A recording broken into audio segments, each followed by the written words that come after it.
Good morning बच्चों। भारतीय संस्कृति के तत्वों के अंतर्गत आज हम संस्कार का अध्ययन करेंगे। संस्कार का सामान्य अर्थ शुद्धि या स्वच्छता से है। जन्म से प्रत्येक मनुष्य शुद्ध या असंस्कारी होता है, किंतु संस्कार से ही वह द्विज कहलाता है।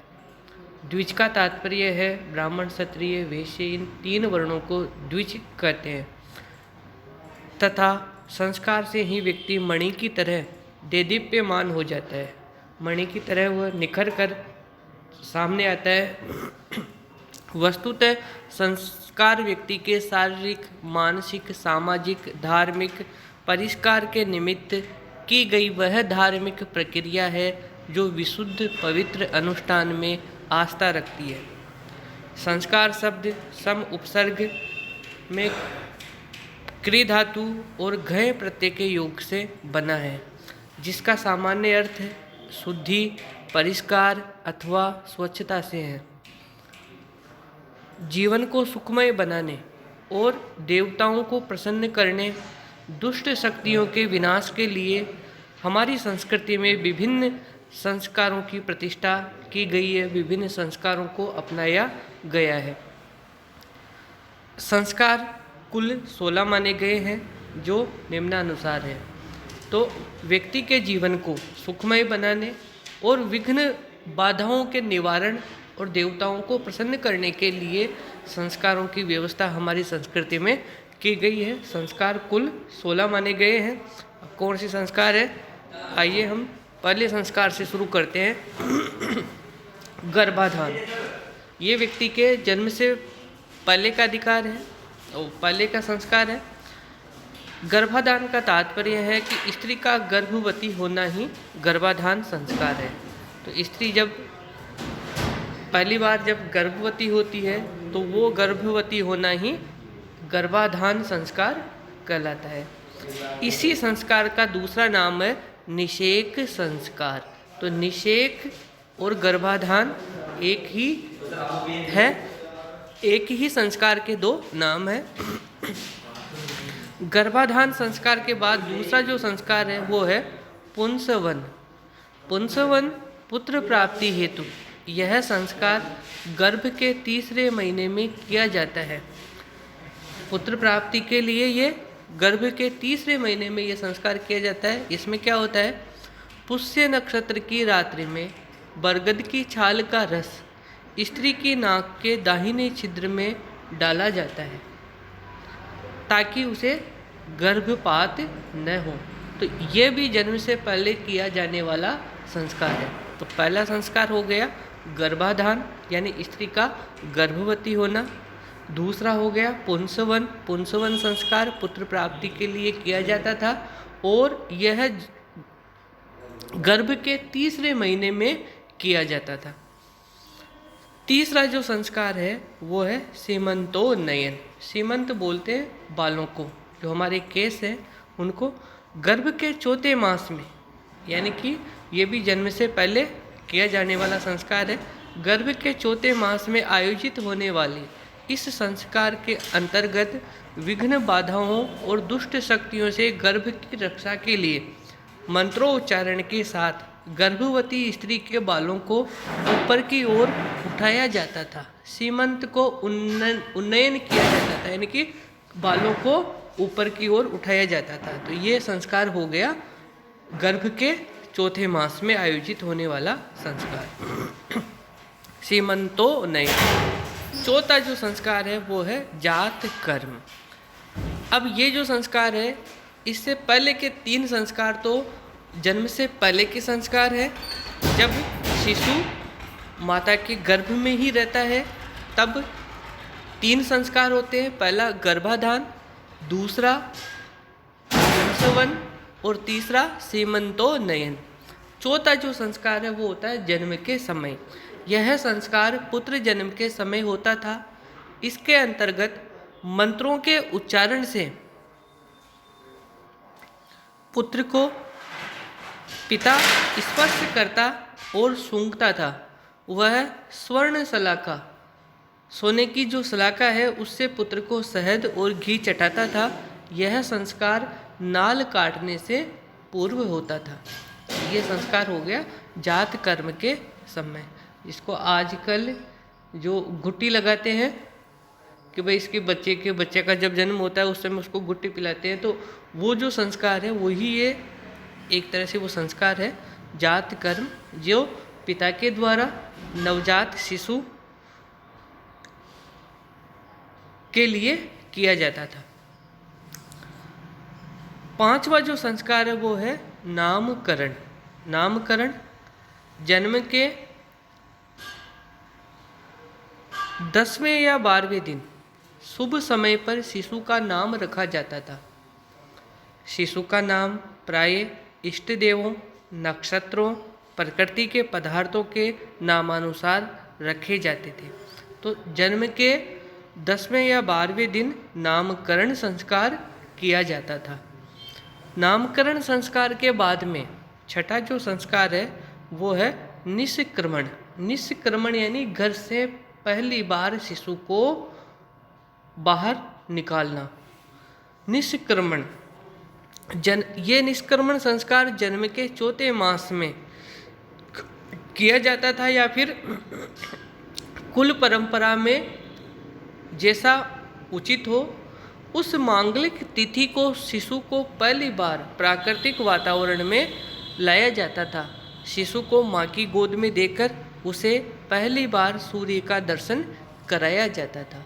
तो घर से पहली बार बालक को माता की गोद में देकर पहली बार सूर्य देव के दर्शन कराना, ये हो गया निष्क्रमण संस्कार। ये जन्म के चौथे महीने में किया जाता था। सातवां जो संस्कार है वो है अन्नप्राशन। अन्न खिलाना, बालक को पहली बार अन्न खिलाना। यह संस्कार भारतीय संस्कृति में जन्म के छठे माह में वाघ देवता को आहुति देकर सोने या चांदी की चम्मच से शिशु को पहली बार अन्न खिलाया जाता था। ये हो गया अन्नप्राशन संस्कार, जो कि जन्म के छठे माह में किया जाता था। आठवां संस्कार है चूड़ाकर्म। चूड़ाकर्म संस्कार अभी भी होता है, जिसको हम जड़ूला बोलते हैं। तो इस संस्कार के अंतर्गत जन्म के पहले या तीसरे वर्ष में शिशु के सर्वप्रथम बाल काटे जाते थे। इसे मुंडन संस्कार भी कहा जाता है। इस संस्कार का संबंध बालक के स्वास्थ्य व सौंदर्य से बताया गया है। चूड़ाकर्म संस्कार जो कि बालक के पहले या तीसरे वर्ष में किया जाता है। चूड़ाकर्म के बाद में जो नौवां संस्कार है वो है कर्ण वेद, यानी कान बिधाना। इस संस्कार के अंतर्गत कुल परंपरा के अनुसार शुभ समय पर शिशु का कान छेद कर सोने की बाली या कुंडल पहनाया जाता था। तो कर्ण वेद ये भी संस्कार है।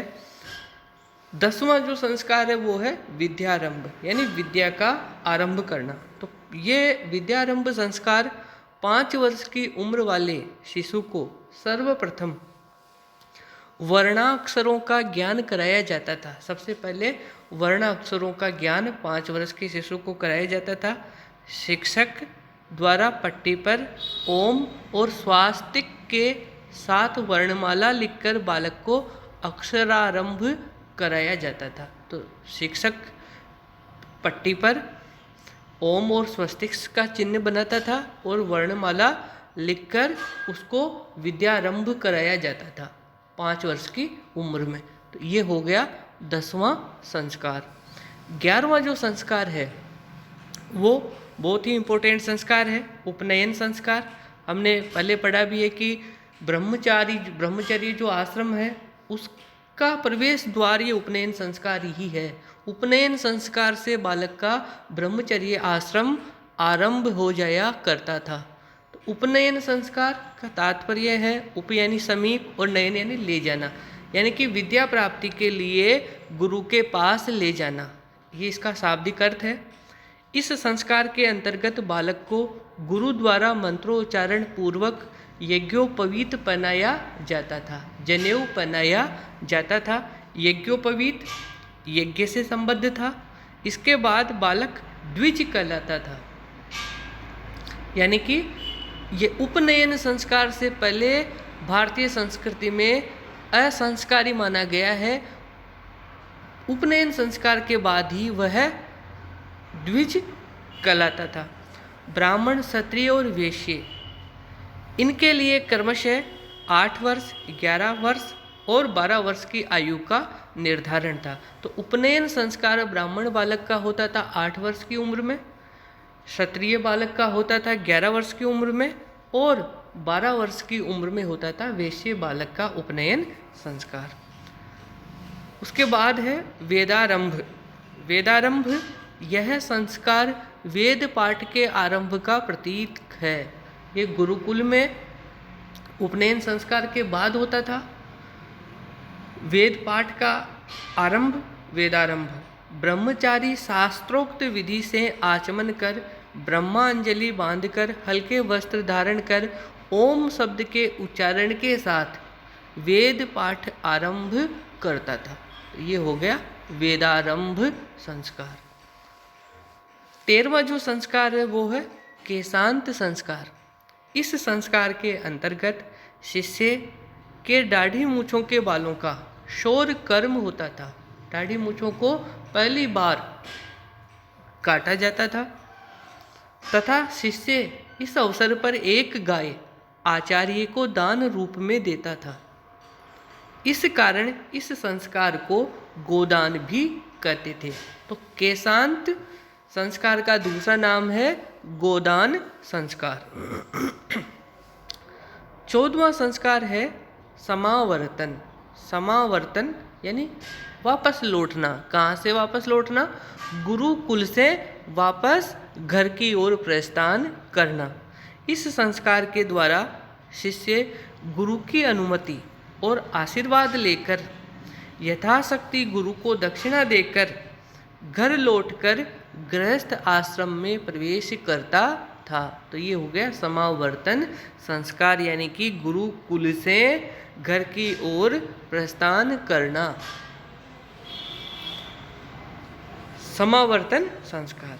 15वां जो संस्कार है यह है विवाह संस्कार। यह संस्कार आज भी भली भांति किया जाता है। यह संस्कार गृहस्थ आश्रम का प्रवेश द्वार था। इसके अंतर्गत वर वधू की योग्यताएं, गोत्र, वर्ण आदि का विचार किया जाता था। इसका प्रधान उद्देश्य वंश वृद्धि था। विवाह को पुरुषार्थ का मूल माना जाता था, क्योंकि हमारे जो पुरुषार्थ है 4, धर्म, अर्थ, काम और मोक्ष, जिसमें धर्म, अर्थ और काम, ये जो 3 पुरुषार्थ है, ये 3 पुरुषार्थ गृहस्थ आश्रम के बिना संभव नहीं है। धर्म, अर्थ और काम, इन तीनों की पूर्ति, इन तीनों को गृहस्थ आश्रम के द्वारा ही किया जा सकता है। तो विवाह को पुरुषार्थ का मूल माना जाता था। 16वां और अंतिम संस्कार है अंत्येष्टि। अंत्येष्टि यह मानव जीवन का अंतिम संस्कार था।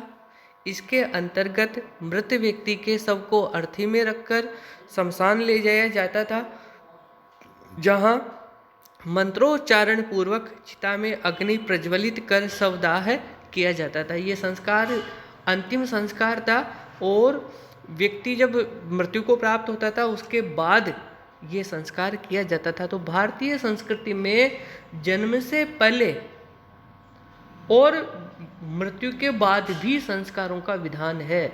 इतनी विराट, इतनी परिष्कृत हमारी संस्कृति रही है कि शिशु का जन्म नहीं हुआ उससे पहले 3 संस्कार, गर्भाधान, पुंसवन और सीमंतोन्नयन, ये 3 संस्कार जन्म से पूर्व किए जाते थे और मृत्यु के बाद अंत्येष्टि संस्कार।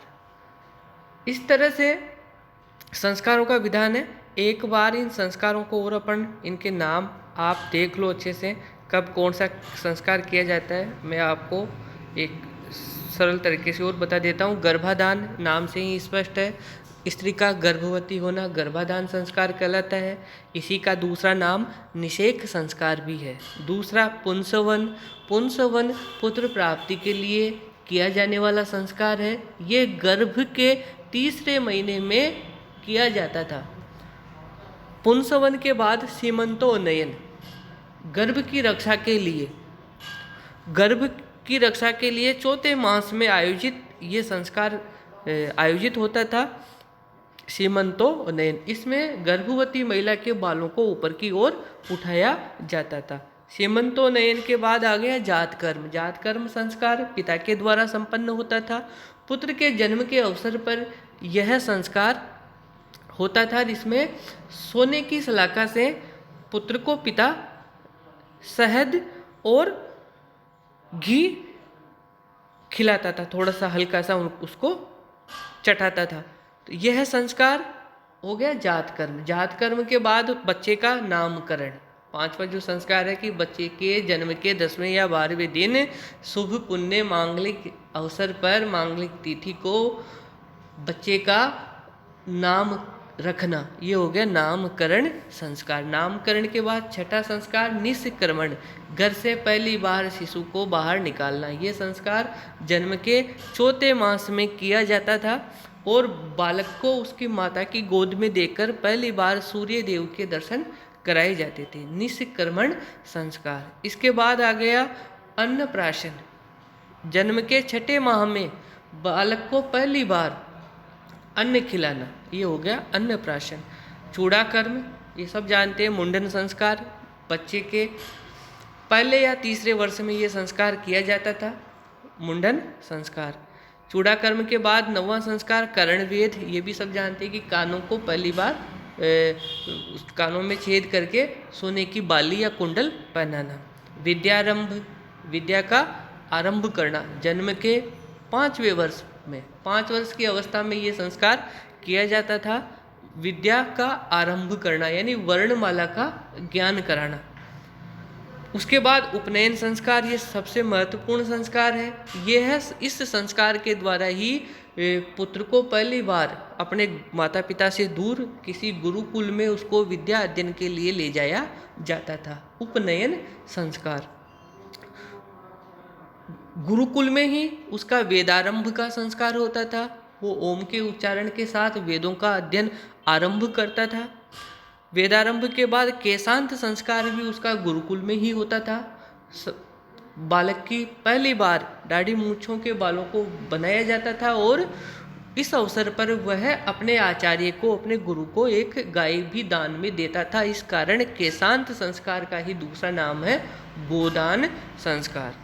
केशांत के बाद 14वां जो संस्कार है वो है समावर्तन, यानी कि गुरु से आज्ञा लेकर, गुरु को दक्षिणा देकर अपनी विद्या समाप्त करके घर आना और गृहस्थ आश्रम में प्रवेश करना। तो ये हो गया समावर्तन संस्कार। समावर्तन के बाद में 15वां संस्कार विवाह संस्कार है। ये भी सब भली भांति जानते हैं। फिर 16वां जो संस्कार है वो है अंत्येष्टि। यह मृत्यु के बाद किया जाने वाला संस्कार है। तो इस तरह से ये 16 जो संस्कार है ये भारतीय संस्कृति में माने गए हैं। और 16 संस्कारों में से उपनयन संस्कार जो है वो बहुत इम्पोर्टेंट है। ये अलग से भी परीक्षा में पूछ लिया जाता है। बाकी संस्कारों का एक बड़ा प्रश्न भी 10 अंकों का पूछा जा सकता है, इसलिए इस टॉपिक को आप अच्छे से क्लियर कर लें। धन्यवाद।